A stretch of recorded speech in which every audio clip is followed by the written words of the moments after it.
Again, some might argue and say, most of us, when we were growing up, there was no room for discussion. You know, it was whatever the parent says, whatever the teacher says, whatever the religious leader says, that's it. You know, there was no room for negotiation. Like, you're a child, you know? And some might say, but we turned out okay. And then there's another school of thought that would say, a child does not know what exactly they want because they're children, they're still growing, so they don't really know what they want, and their interests might actually change as they grow up. What do you make of this? Well, of this too, Omar? I'm also gonna get. Yes, I really want to answer that. Do you want to go first and then we come? Yeah, back to yeah. Okay, go ahead. Okay, let me say this. During your time, okay, not your time. No, no, but yeah, I get that. Yes. Yeah, during your time, you guys never used to speak. Let me give an example of mental health. Yeah. Mental health wasn't something that was quite major during maybe those 1900s, 1987. Wow. This child has this. In short, like the millennials, when they were growing up, they never used to talk about mental health. And the reason as to why Collins is saying that we do need child participation right now is because this is something that has become quite major with the, let me say, Gen Z, or the Gen Z. I mean, this is something that has become quite major. So we actually need to get the views from children, because this is something that we need to talk about now so that it doesn't affect them in future. I usually say that if we control the children, or if we empower the children, then our future leaders, our future astronauts, our future presidents are the best. So, you see, that's a good example, like mental health. You guys never used to talk about it. So right now, we actually do need to involve the children, because they're actually going through it, and we need to say that it's actually there and it is affecting us. Do you feel like children now are more outspoken as compared to back then when we were growing up?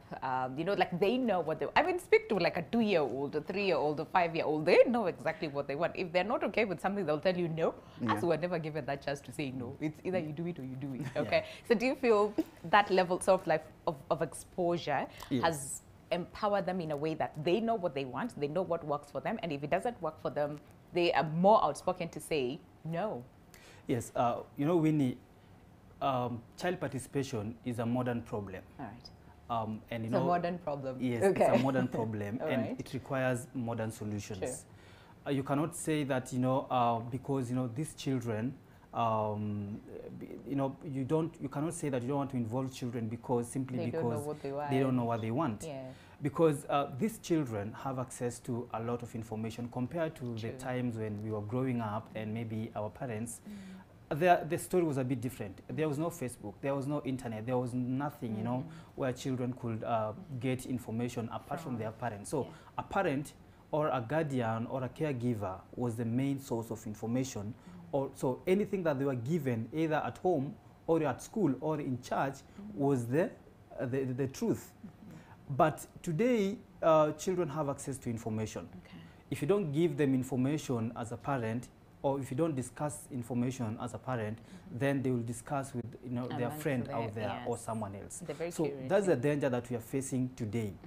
And in that, we encourage parents that, you know, we need to talk to children today because they have access to information, and, you know, a lot of things have changed. If you don't talk to them, then they will get this information somewhere else, or you'll start blaming the government or other people. And I tell people that, you know, most of the time we cry about government. Government should protect our children. But, you know, do you know where government comes from? You know, the point where government comes in protecting children. Mostly government comes in response, responding to challenges, responding to child protection issues that affect children. But the sole responsibility of ensuring that, you know, children are protected, children are heard, starts from the household level. It starts from the family level. Then from the family, it moves to now Nyumba Kumi. It moves from Nyumba Kumi, it goes to schools and now other institutions before it gets to government. Government only, because today if you don't teach your child at that household level, you don't expect government to teach them. Your child will leave home and go to school. So you teach them, then they go to school, they are taught by teachers, or you teach them, then they go to church, they are taught by pastors and all that. So if you don't play your role as a parent, then that child don't say that government, it's government problem. Responsibility. Responsibility, because government comes at responding to the challenges that you are not able to. But I mean,